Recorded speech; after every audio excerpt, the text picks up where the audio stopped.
ఏంది ఎలక్షన్లు అయిపోయినాయి, మళ్ళీ ఇది అంతా అయిపోయింది, సీఎం అయిపోయినాడు, ప్రధాని అయిపోయినాడు, మంత్రులు అయిపోయినారు, అంతా అయిపోయినాడు, ఇంకా కేతిరెడ్డిని ఇంకా ఏంది చెప్తున్నాడు ఏందని.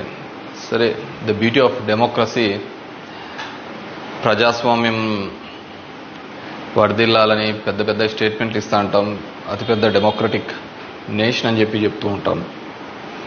కానీ ప్రతి చోట కూడా ఏం జరుగుతుంది, ఏం జరిగిందని నేను 2014లో చూసా. దొంగ ఓట్ల ఎక్కించుకునే కార్యక్రమం, దాని మీద విపరీతంగా ఫైట్ చేయడం జరిగింది.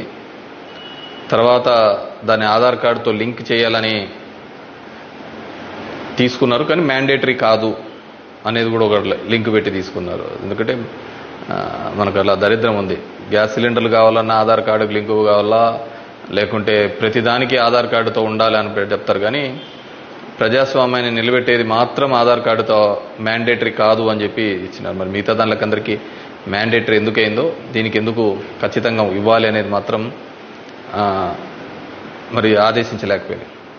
సరే, వాటి మీద, దొంగ ఓట్ల మీద అదేవిధంగానే ఇప్పటికీ కూడా ప్రతి నియోజకవర్గంలో 10 నుంచి 20,000, 30,000 వరకు దొంగ ఓట్లతోనే ప్రజాస్వామ్యం గెలుపోవటంను డిసైడ్ చేసే పరిస్థితులు ఉన్నాయి.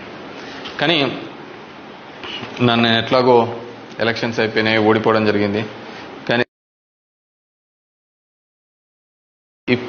దీనికి సంబంధించి ఏ విధంగా ప్రతి ఒక్కటి చోట కూడా ఈవీఎంస్ అనేది ఇప్పుడు పెద్ద క్వశ్చన్ మార్క్. ఏం జరుగుతుంది, ఏ విధంగా అని చెప్పేసి డే 1 ఈ ఎలక్షన్ ప్రాసెస్ అంతా కూడా మనం చూస్తే తప్ప, ఎలక్షన్ ప్రాసెస్ చూస్తే కరెక్ట్ ఎలక్షన్స్కి ఒక వారం 10 రోజుల ముందు, నోటిఫికేషన్కి వారం 10 రోజుల ముందు అక్కడున్న ఎలక్షన్ కమిషన్ మెంబరు గోయల్ అనే అతను రిజైన్ చేస్తాడు.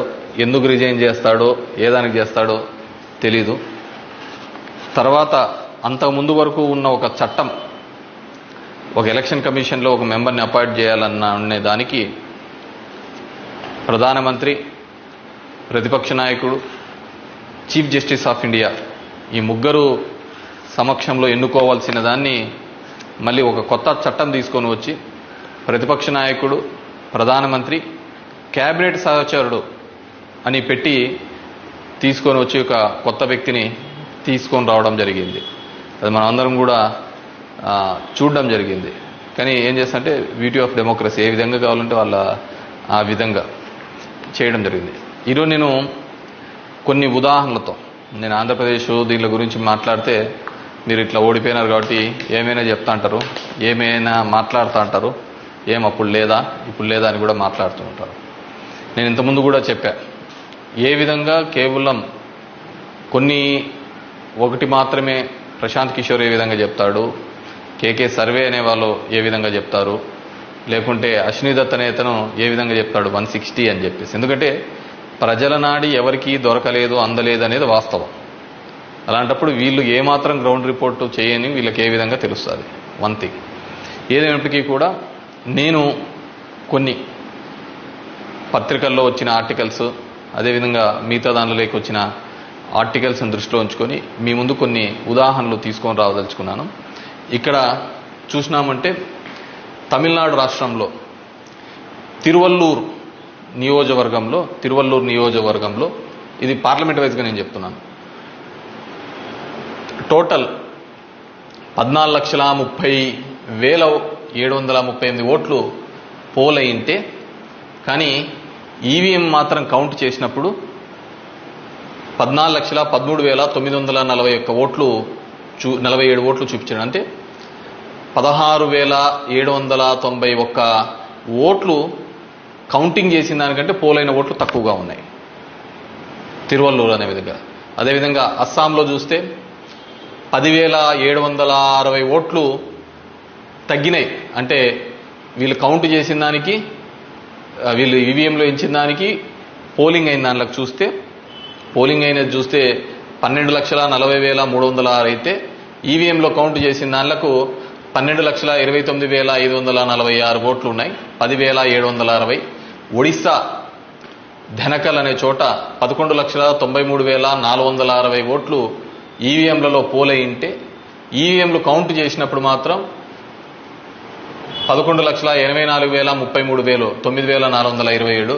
అదేవిధంగా గుంటూరు మన ఆంధ్రప్రదేశ్లో చూస్తే 14,11,989 పోలయింటే కౌంటింగ్ చేసినప్పుడు 14,04,061 ఓట్లు 7,928 ఓట్లు పోలైన దానికంటే ఈవీఎంలలో తక్కువగా కనపడడం జరిగింది. అదేవిధంగా ఎక్సెస్ వచ్చినాయి, అంటే పోలైన దానికంటే ఈవీఎంలలో ఎక్సెస్ రావడం జరిగింది.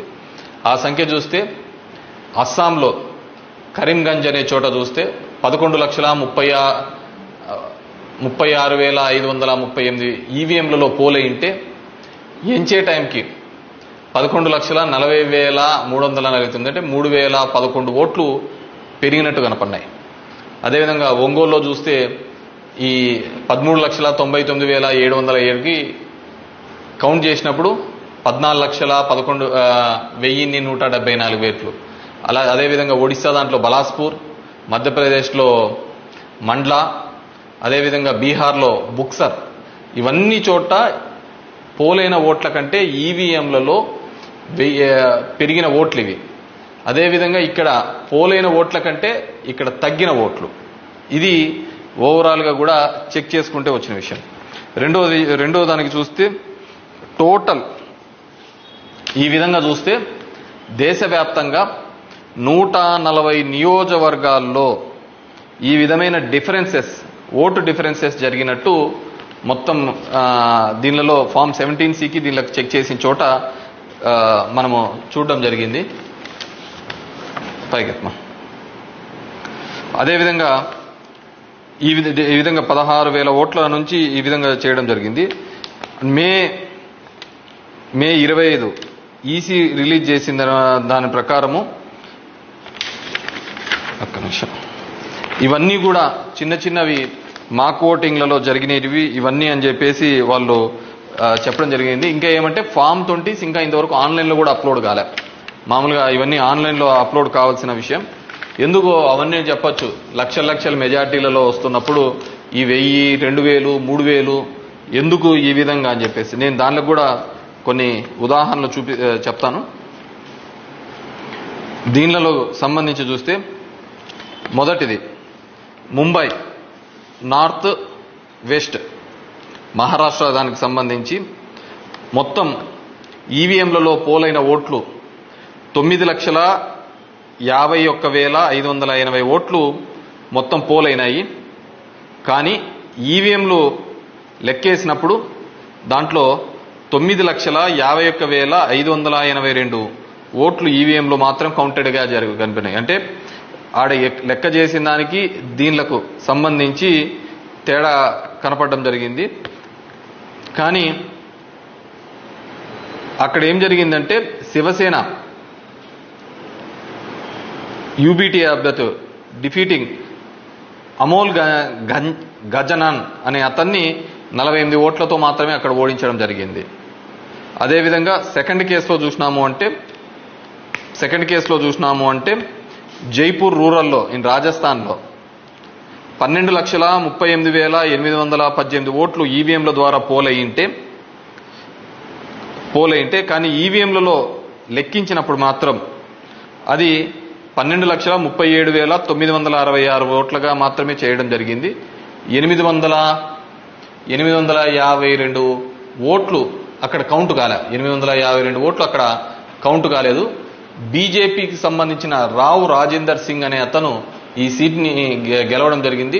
అతను గెలిచిన దానికి మార్జిన్ 1,615 ఓట్లు, 1,615 ఓట్లతో ఆయన గెలవడం జరిగింది.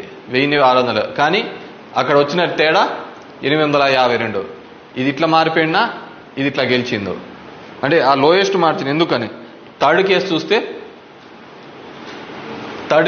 కంకర్ ఇన్ ఛత్తీస్గఢ్ అక్కడ పోలైన ఓట్లు 12,61,103 ఈవీఎంల ద్వారా ఓట్లు పోలైంటే ఈవీఎంల ద్వారా మనకు ఫామ్ 17లో ఇచ్చినప్పుడు ఈవీఎంల ద్వారా ఉండేది. కానీ లెక్కేసినప్పుడు 12,60,153 ఓట్లు అక్కడ కౌంటెడ్ అని 950 ఓట్లు ఆడ కౌంట్ చేయలే, మిస్ అయినాయి. ఎట్లా మిస్ అయినాయో తెలియటంలే, ఎక్కడ కనపడటంలే. దాని ద్వారా బీజేపీకి సంబంధించిన భోరో రాజ్ నాగ్ అనే ఇతను గెలవడం జరిగింది. 1884 ఓట్లతో గెలవడం జరిగింది ఇతను. Fourth case Farrukhabad in Uttar Pradesh. 10,32,244 EVM ఓట్లు పోల్డ్ అయితే, కానీ ఈవీఎంలలో చెక్ చేస్తే ఫామ్ 17 ఒక విధంగా ఉంది, దీనిలో చెక్ చేస్తే 10,31,740 ఈవీఎం ఓట్స్తో ఉన్నాయి. 460 ఓట్లు కౌంట్ చేయలేదు. ముఖేష్ రాజ్పుత్ అనే అతను గెలిచినది 2,678 ఓట్లతో. ఇటు గెలుపోవటంలో కంటే మార్జిన్ కంటే అసలు ఈ ఓట్లను ఎక్కడికి పోతున్నాయి, ఎక్కడికి మిస్ అయిపోతున్నాయి. అండ్ ఈ కేసులలో చూస్తే ఇవి అసలు వివిప్యాట్లను కౌంట్ చేయాలని, అదేవిధంగా 100% ఇవన్నీ మాల్ ఫంక్షన్గా జరుగుతున్నాయని చెప్పినా కానీ మార్జినల్ ఎల్లరని, అదేవిధంగా సర్ప్లస్ ఓట్లు ఎందుకు వచ్చినాయనే విషయాన్ని ఇంతవరకు కూడా ఎలక్షన్ కమిషన్ చెప్పలేకపోయింది. అదేవిధంగా పార్లమెంట్ వైజ్గా ఎక్కడ తగ్గినాయి, ఏ విధంగా అని చెప్పేసి ఇంతవరకు ఒక స్టేట్మెంట్, ఒక రీజనబుల్ స్టేట్మెంట్ కూడా ఇవ్వలేకపోయింది. ఈవీఎంలలో ప్రతి దానిలోనూ కూడా ప్రతి పార్లమెంటుకు సంబంధించి ఈ విధంగా తక్కువ ఎక్కువ వచ్చినట్టు కూడా వాళ్ళు చూపించలేని పరిస్థితి. ఎందుకంటే ఇది గెలుపోవటంలో సంబంధించిన సమస్య కాదు. ఎలక్షన్ కమిషన్ ఇంకా ఫామ్ 20 అనేది అప్లోడ్ కాకపోవడం, ఎలక్షన్ కమిషన్ కేవలం ఒక 10 రోజుల ముందు ఎందుకు అతను రిజైన్ చేసినాడు, ఏ కారణాల వల్ల రిజైన్ చేసినాడు, ఎన్నుకునే పద్ధతిలో పాత పద్ధతిని తీసేసి కొత్త పద్ధతి ద్వారా ఎందుకు ఎన్నుకోవాల్సి వచ్చింది, ఎందుకు మిగతా వాళ్ళందరూ కూడా చాలా అర్లీగా ఇది 400 అని ప్రిడిక్ట్ చేస్తూ ఒక భావన చెప్పడం. మనం టీవీలలో కూడా చూసినామంటే ఆంధ్రప్రదేశ్లో 9:30-10 కల్లా కూడా అసలు కౌంటింగ్లో అనేది ఒక రీజనబుల్ రానిదే 100, 150, 120 అని ప్రొజెక్ట్ చేసినారు. అసలు వైసీపీ సీట్లు 25 కంటే దాటి చూపిలా. అసలు మొదట అర్ధ గంటలోనే మొత్తం నియోజకవర్గం అంతా ఏ విధంగా చూపిస్తారు, మొత్తం రాష్ట్రం అంతా ఏ విధంగా రిప్రజెంట్ చేస్తారు. సో ఆ విధంగా రిప్రజెంట్ చేయడానికి ఏంటంటే బేసిక్గా అక్కడున్న ఏజెంట్లు కావచ్చు, అధికారులు కావచ్చు, వన్ సైడెడ్గా పోవడం కోసం ఆ విధంగా చేసినారు. ఆ విధంగానే ఉండడంతో ఆల్మోస్ట్ వాళ్ళందరూ కూడా 10:30 నుంచి బయటికి రావడం మొదలుపెట్టినారు. ఏం జరిగింది అనేది అసలు ఎవరికే కానీ అర్థం కాలేదు. టీవీలలో చూసినాము అంటే అసలు 8:30 అంటే 9:30 కల్లా 100-150 సీట్ల లేక వచ్చేసినాయని ఎలివేషన్స్ అన్ని ఇవ్వడం జరిగింది. సో ఏ విధంగా మీడియా ఎలక్షన్ కమిషన్ వెబ్సైట్లలో పెట్టలేదు, అక్కడ ఆ విధంగా ప్రాజెక్టు కాలేదు. కానీ వీళ్ళంటూ వీళ్ళే మొదటే చేయడం వల్ల ఏంటంటే దానివల్ల ఏజెంట్లు అక్కడి నుంచి వెళ్ళిపోతారని చెప్పేసి, అదేవిధంగా ఉద్యోగస్తులందరూ కూడా వన్ సైడెడ్గా జరిగిపోతే ఏజెంట్లు అందరూ పోయినారంటే వీళ్ళు రాసుకునేదే రాత అయిపోతుంది కదా. సో ఆ విధంగా అబ్జల్యూట్ మెజారిటీస్ ఇదైతే అంటది. అదేవిధంగా సో ఇదంతా కూడా మనం నిజమైన ప్రజాస్వామ్యంలో దొంగ ఓట్ల మీద ఉన్నామా, లేకుంటే ఈవీఎంలో మిషనరీస్ మీద పనిచేస్తున్నామా, నాకు ఓడిపోయినానని నేను బాధతో కాదుగా చెప్తున్నానని కానీ అందుకే నేను ఆంధ్రప్రదేశ్ స్టేట్ గురించి ఎక్కడ చెప్పలే. దేశంలో జరిగినది వివిధ దీనిలలో చెప్పినది. ప్రశాంత్ భూషణ్ కూడా ఆయన సీనియర్ లాయర్గా కూడా ఆయన కూడా పోరాడుతున్న సందర్భం చూసాం.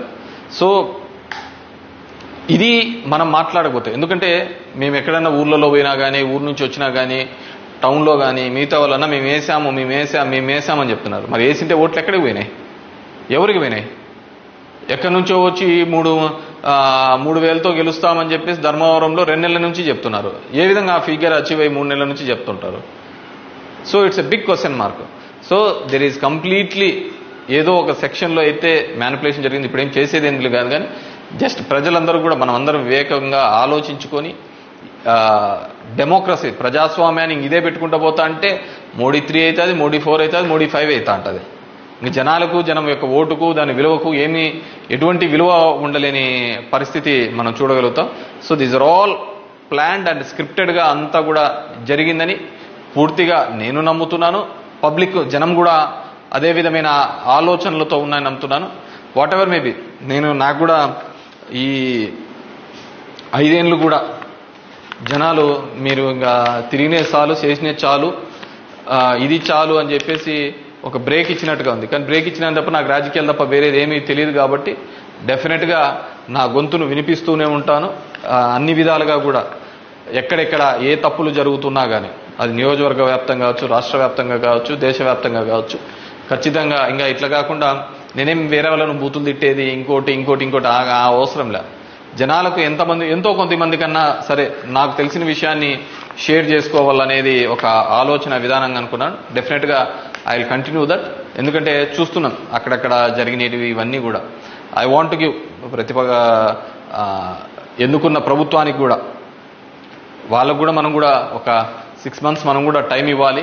వాళ్ళు ఏం చేస్తారు, వాళ్ళు ఇచ్చిన మాటను ఏం చేస్తారు, ఏ విధంగా కట్టుబడి ఉంటారు అనేది చూడాలి. ఎన్నెన్నో వాగ్దానాలు ధర్మవరానికి ఇచ్చినారు, రాష్ట్రానికి ఇచ్చినారు, చాలా వాగ్దానాలు ఇచ్చినారు. కానీ అవి ఎంతవరకు నెరవేరుస్తారు, లేదు కేవలం కక్ష సాధింపు చర్యలతోనే మిగిలిపోతారా, ఇవన్నిటినీ కూడా కాలమే సమాధానం చెప్తుంది. సో అప్పుడు end of the day who is the best అనే పద్ధతికి మనం అందరం కూడా మాట్లాడుకుంటామని చెప్పేసి తెలియజేసుకుంటూ, ఈ ఈవీఎంస్లో జరిగిన ప్రతి ఒక్కటి కూడా మీ దృష్టికి తీసుకొని రావాలనే ఒక ఆలోచన. నాకు తెలిసిన డిఫరెంట్ పేపర్లలో ఆర్టికల్స్ డిఫరెంట్ వాళ్ళు ఇచ్చిన ఇన్పుట్స్ ప్రకారం నేను చెప్తున్నాను.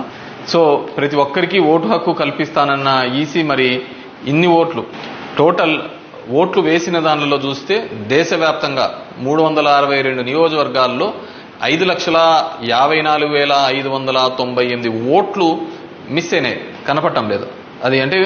అది హెచ్చు తగ్గుల్లో కావచ్చు, దీనిలో కావచ్చు, కరెక్ట్గా రాకుండా అన్ని ఓట్లు మిస్ అయినాయి. మరి ఈ ఓట్లని ఎక్కడికి పోయినాయి? సో ఇదే పద్ధతిలోనే మొత్తం నడవాల్సిన పరిస్థితే అనేది కూడా మనమందరం కూడా ప్రజాస్వామ్యంలో ఉన్న ప్రతి ఒక్కరు కూడా మనమందరం కూడా ఆలోచించుకొని భవిష్యత్తులో దీని మీద మాట్లాడకపోతే నిశ్శబ్దంగా ఉన్నాము, వచ్చింది మన గవర్నమెంట్ ఎగలాడదామని, ఇంకోటి వచ్చింది ఇది అని చెప్పేసి వాళ్ళు చేసినారు. సరే, సదరన్ పార్ట్ ఆఫ్ ఇండియాలో కొత్తగా తీసుకొని వచ్చినారు, కులం మతం అనే దాని మీద రాజకీయం తీసుకొని వచ్చినారు. కానీ ఇవన్నిటినీ కూడా ఆలోచించాలి. డెమోక్రసీని మళ్ళీ మనమందరం కూడా నిలబెట్టాలి అంటే కూడా ఇవన్నిటినీ కూడా ప్రజలు ఆలోచించుకొని వారి గలం ఇప్పి వారందరూ కూడా వీటి మీద మాట్లాడాల్సిందిగా కోరుతున్నాను. Thank you. For more videos subscribe to BCN channel. గంట మర్చిపోకండి, కొట్టేసేయండి. Please subscribe BCN channel. Please subscribe BCN channel. ఇందులో మీకు కావాల్సిన అన్ని రకాల హంగులు ఉంటాయి. Hi, this is MM Sri Lanka. Please subscribe to BCN channel.